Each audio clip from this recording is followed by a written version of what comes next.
अटल जनशक्ति party इस देश के लिए और देश के मूल निवासी के लिए हर प्रकार से इनके हित में सोचने पर कार्य कर रही है। 73वें गणतंत्र दिवस के तौर पर जो आपका यह प्रश्न है, गणतंत्र दिवस पर हम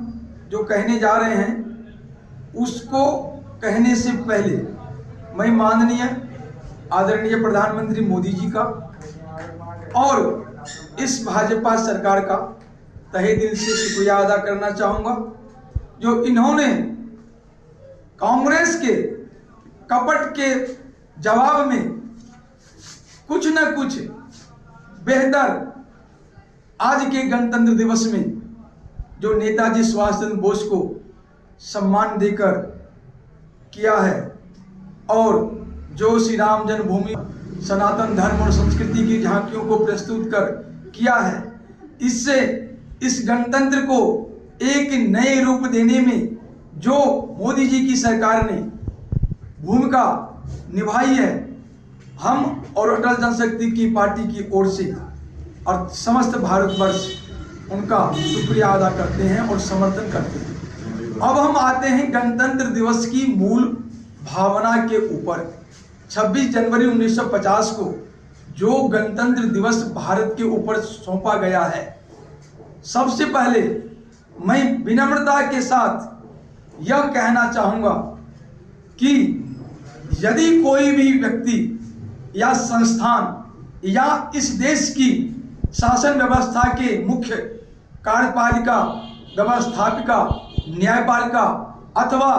चौथा स्तंभ मीडिया या फिर प्रबुद्ध नागरिक जो भी हैं, वो हमारे साथ बहस करे, लय बहस करे, मैं प्रमाण दूंगा या वो सभी प्रमाण दे और साबित करे जो वास्तव में 26 जनवरी 1950 को जो शासन व्यवस्था के द्वारा जो गणतंत्र भारत के ऊपर में सौंपा गया है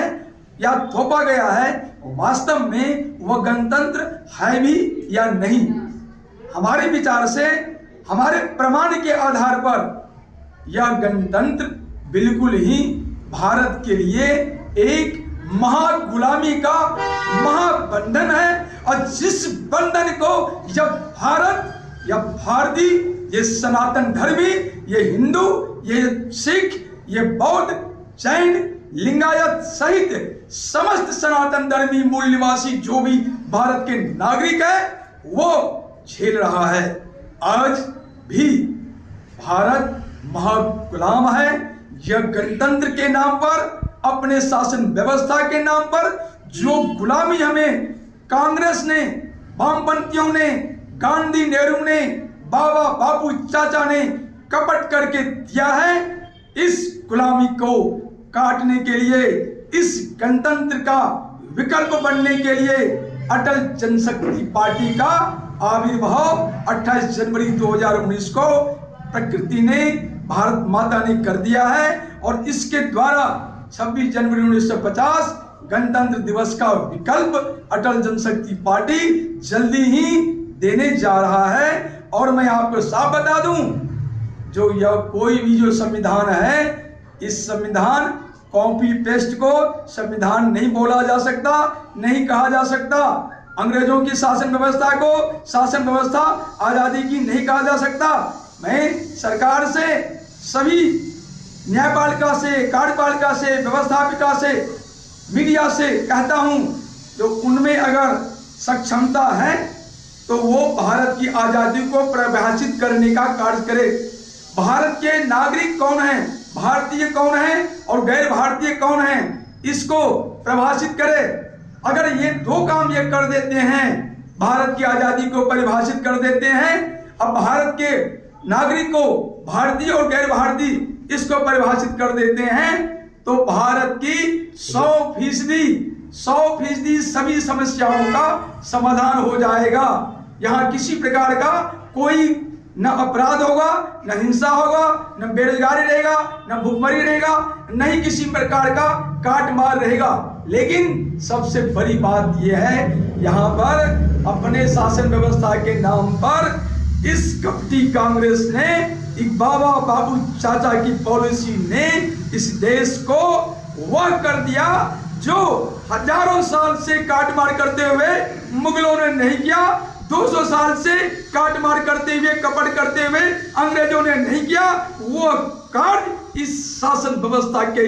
नाम पर कपटी कांग्रेस ने, कपटी वामपंथी ने, कपटी आस्तीन के सांप ने मिलकर इस देश को गारत में कर दिया है। लेकिन यह पुरुषार्थ प्रधान देश है। जब औरंगजेब की, मुगलों की तलवारें चलती थी हिंदुओं के गर्दन पर, तब इस देश की सनातन संस्कृति ने सिख पंथ का एक विकल्प पैदा किया और आगे मोर्चाबंदी करके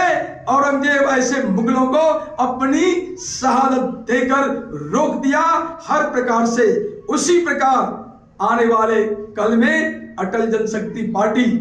2022 निर्णायक करेंगे और इसी 2022 में राष्ट्रपति का चुनाव भी है, विभिन्न चुनाव भी है, दिल्ली नगर निगम का चुनाव भी है। इन सभी चुनावों के माध्यम से जिस रास्ते से ये लोग सत्ता पर बैठकर गलत हुक्म दे रहे हैं, उसी रास्ते से सत्ता पर अटल जनशक्ति पार्टी के माध्यम से चुनाव लड़कर काबिज होकर फिर नया बिगुल परिवर्तन का महाशंखनाद फूंकेंगे और महापरिवर्तन लाकर एक ऐसा शासन व्यवस्था, एक ऐसा गणतंत्र, एक ऐसा तिरंगे का भी विकल्प